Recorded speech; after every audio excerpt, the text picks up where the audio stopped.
This is one type of voltage tester, and a voltage tester is very important in order to determine whether there is stray voltage on any kind of electrical system.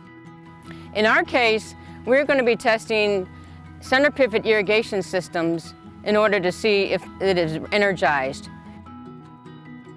And it can be energized by several situations, such as after a lightning strike, a power surge can cause the electricity to run through the system and not into the ground.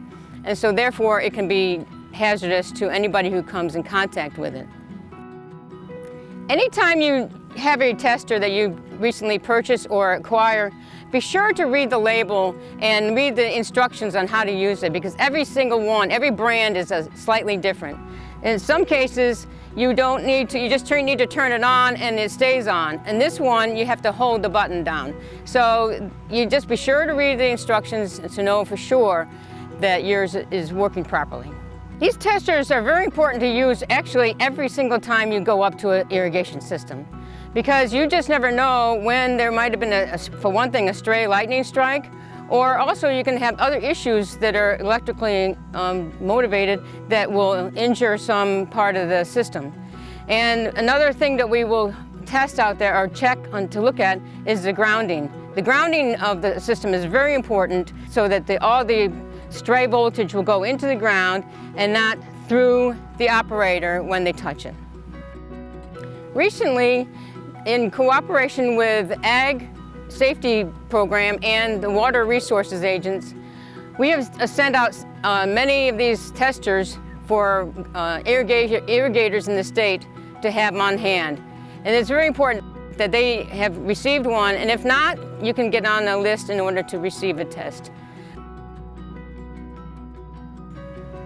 The voltage tester that was sent to the irrigators in the state it's very simple. It's very straightforward. Only thing you need to do is push a button and it'll light up, give a little flash, and you can hear a beep to know that the battery is working. Then you want to test to make sure it is testing voltage. And in order to do that, you'll need to take the tester and hold the button down and run it close to a cord. Even a regular electric cord will work. So here I am. The light comes on because there is voltage going through the electrical cords. Now, when I go to get near the irrigation system, you will notice that there is no beeping or light flashing. Therefore, there is no stray voltage on this system, which is proper. One other thing to keep in mind is that no tool is foolproof. And so every time you go up to a system, after you test it, even if it says there's no stray voltage, you should touch the system with the back of your hand. If you were to grab onto a system that is energized, the voltage will make your muscles in your hand clamp down and you cannot let go. And that is when electrocution occurs.